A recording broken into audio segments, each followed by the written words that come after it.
I arrived at the airport in Atlanta, anxious and nervous to board my flight to England.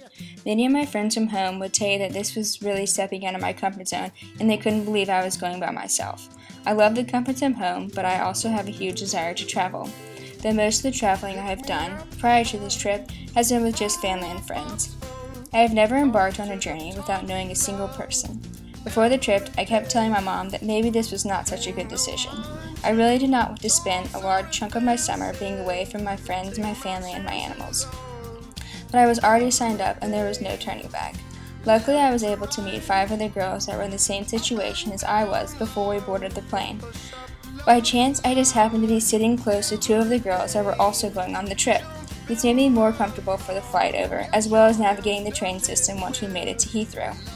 After the 9-hour flight, it was time to take on the train and tube. We took the Heathrow Connector, the Heathrow Express, Paddington Station, from there to King's Cross, and then finally to Cambridge. Once we finally arrived in Cambridge, the next task was to get a cab for 6 girls with all of our luggage. To our surprise, we accomplished it. We pulled up to St. Catherine's, and I felt at home. I made a shockingly beautiful first impression, and I knew that from that point on, the trip was going to be a wonderful experience with new friends experiencing new things all together. Every place we visited had something special that I will always remember. Cambridge was home, and it was fun to be able to navigate a new city without walking around with a tourist map.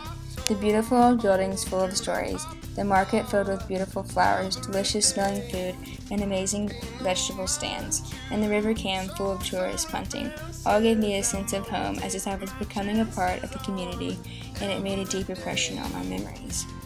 I love Roman history, so Bath was very interesting historically. Dublin was a busy modern city dipped in Irish culture. I enjoyed the experiences in Temple Bar for the literary pub crawl, the Guinness factory to taste fresh Guinness, and the Grafton Street full of lovely shops. Connemara was a magical place with a view at every angle. The Lake District was a quaint tourist town full of literary history and picturesque views. The walk from Ambleside to Grasmere showed the wonderful old homes and farms between the two towns. Finally arriving back in Cambridge gave a wonderful sense of home and the end to a magnificent trip with now great friends. Now I know I am 100% capable of embarking on a journey without a set plan. This trip has encouraged me to open up to others as well as define who I am as a person. I will take all the knowledge of the people, places, and culture that come with me to share with my loved ones.